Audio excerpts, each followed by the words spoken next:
Bonjour et bienvenue dans cette petite leçon que j'ai voulu vous mettre finalement avant le chapitre sur le routing. Euh, en fait, pour simplement vous expliquer comment bien configurer Drupal pour pouvoir développer tranquillement sans perdre de temps. Alors, comment ça va se découper? D'abord, je vais commencer par vous expliquer comment désactiver le cache de Drupal pour de bon. Ensuite, mettre en place l'affichage des erreurs PHP, ce qui est important quand on développe pour justement comprendre les fautes qu'on a pu faire. Et enfin, faire en sorte que ces modifications n'affectent que votre environnement de développement local. C'est-à-dire que si jamais vous travaillez avec un site où vous devez passer vos modifications développées en local sur un serveur pour le mettre en ligne, ce qui est en général le cas, juste simplement faire en sorte que vous ne pouvez pas vous retrouver en ligne par exemple en mettant les fichiers de code par erreur sur votre serveur avec le cache désactivé et l'affichage des erreurs PHP, ce qui peut être problématique. Alors, première étape, comment allons-nous désactiver le cache Drupal? D'abord, pourquoi? Simplement parce que si le cache de Drupal est activé, il va falloir vider le cache entre chaque petite modification de code que vous faites et vous allez perdre un temps fou à développer si jamais vous avez le cache activé.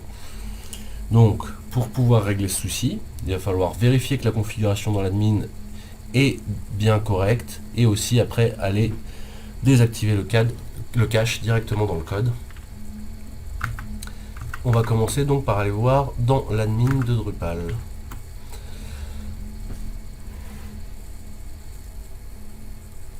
Donc on va se rendre dans la page de configuration.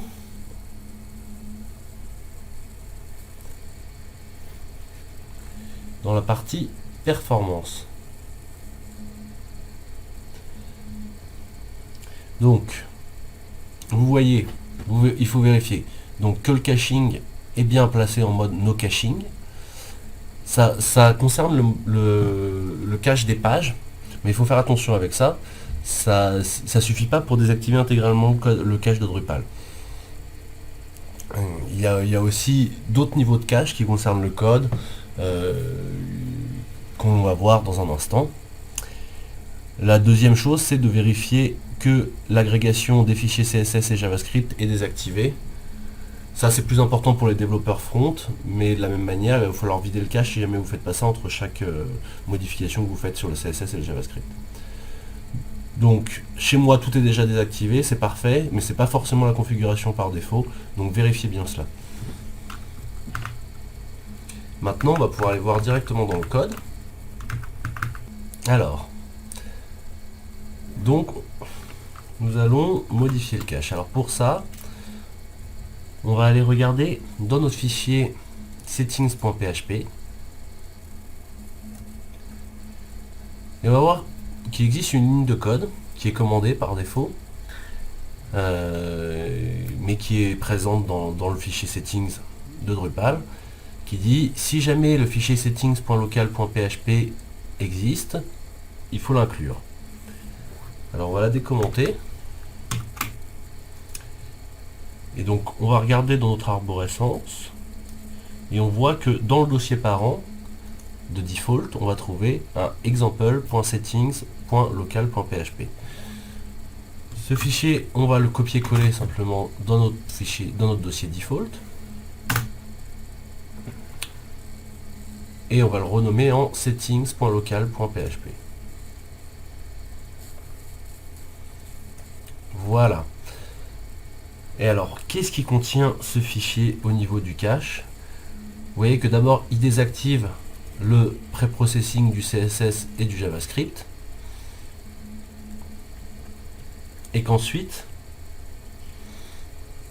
on a deux paramètres qui sont commentés, qui nous disent de ne pas décommenter avant la fin de l'installation du site Drupal, qui sont settings cache beans render égale cache backend nul. Ça veut dire que le cache de render, il n'y a pas de cache sur le cache de render en fait. De la même façon, on désactive le cache des pages dynamiques.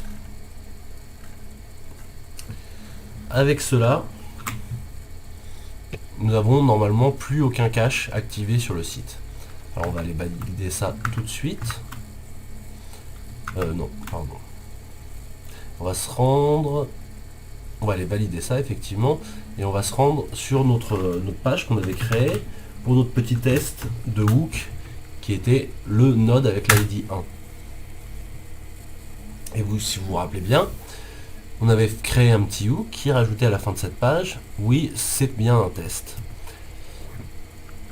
On retourne dans notre code.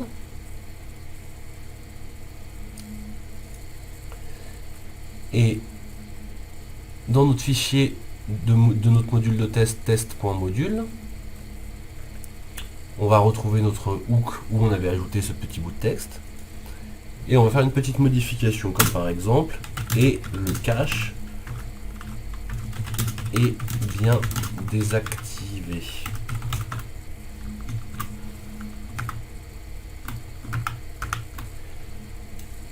On retourne sur notre page qu'on va recharger. Et voilà, comme on peut le voir, nous n'avons pas eu besoin de vider le cache, notre modification est apparue instantanément avec un simple rechargement de page. Donc maintenant, nous avons un cache qui est bien désactivé.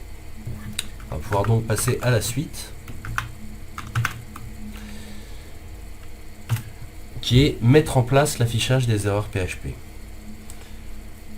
Donc, nous avons une configuration qui concerne PHP pour lui dire d'afficher les erreurs et une configuration qui concerne Drupal qui est déjà contenue en fait dans notre fichier settings.local.php. Donc nous allons retourner dans notre settings.php, notre settings local.php pardon, et donc nous allons ajouter la configuration, l'affichage des rapports d'erreur avec PHP. Donc comment est-ce qu'on fait ça? Il y a une fonction qui s'appelle error reporting à laquelle on va donner l'argument all pour que tous les types d'erreurs soient affichés. Et ensuite, il faut qu'on configure nos deux variables d'environnement. La première qui s'appelle display errors, qui cette fois va indiquer que PHP doit afficher les erreurs. Et aussi, on va lui ajouter display startup error qui va permettre d'afficher les erreurs au démarrage. Ensuite, dans notre settings.local.php, il y a cette variable de configuration qui indique que le error level doit être verbose, c'est-à-dire afficher tous les détails. Ça va nous être utile aussi dans certains cas. Avec tout ça, normalement, nos erreurs vont s'afficher. Alors, comment on va valider tout ça? On va aller retrouver notre fichier test.module et on va simplement écrire une erreur dans le code. Comme ça, par exemple. Il ne reste plus qu'à recharger notre page. Et l'affichage des erreurs s'affiche bien. Sans ça, on aurait eu un écran blanc. Maintenant, on sait qu'il y a une erreur de syntaxe, qu'il y a un if qui apparaît à la ligne 32 qui n'est pas attendu. Allez. Et donc, on voit le if qui apparaît qui est à la ligne 32, qui apparaît juste après notre bout de code qui n'a aucune signification. Ça peut nous être utile pour repérer les erreurs qu'on fera au cours de notre développement futur. Donc, l'affichage des erreurs est en place. Il ne reste plus qu'une troisième et dernière étape.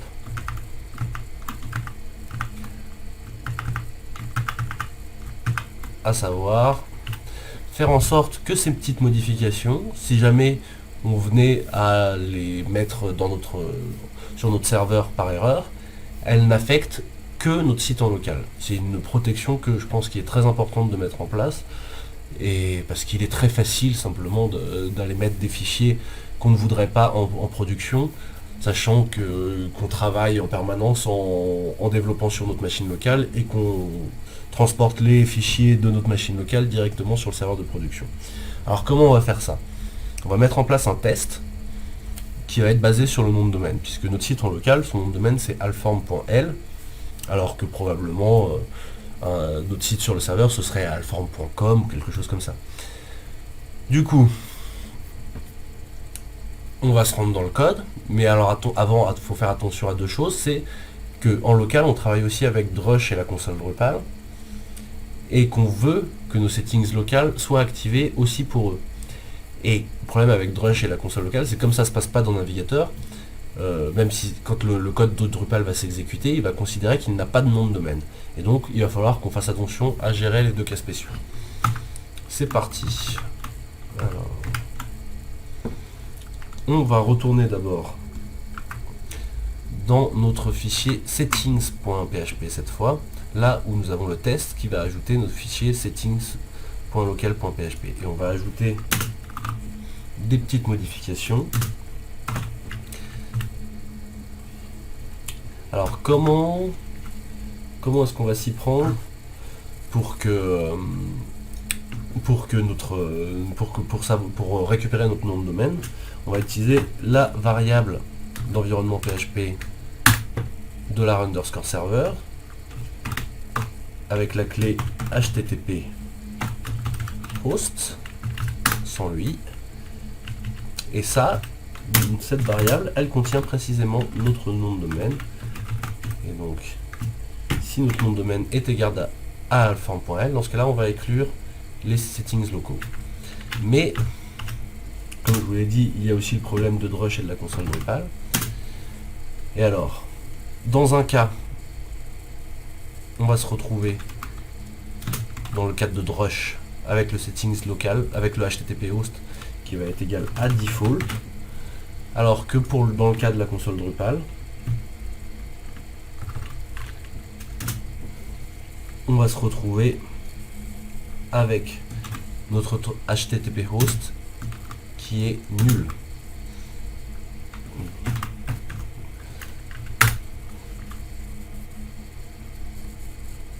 En tout cas, c'est comme ça que ça fonctionne chez moi. Si jamais vous avez des soucis avec ça de votre côté, la bonne méthode pour régler le problème, c'est simplement de faire un var dump de votre http host et de lancer Drush ou de lancer la console Drupal, comme ça vous pourrez voir quelle est leur valeur chez vous. Parce que ça me paraît pas impossible que ces valeurs changent en fonction de votre environnement, de votre version d'Apache, de PHP, etc. Donc maintenant il ne nous reste plus qu'à vérifier que tout cela fonctionne bien. Ce à quoi je vais m'employer tout de suite.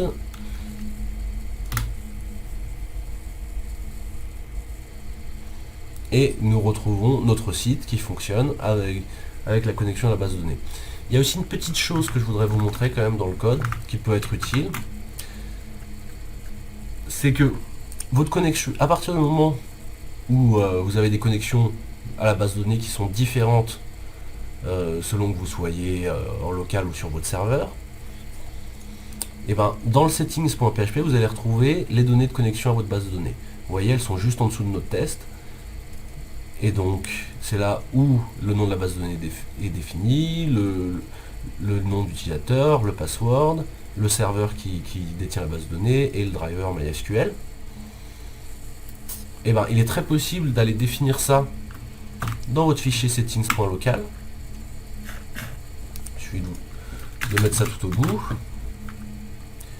Et comme ça, pareil, pour pouvoir uploader vos fichiers sans vous poser de questions, vous pouvez avoir un settings.server.php que vous inclurez dans le cas où le nom de domaine est égal à celui de votre serveur de production.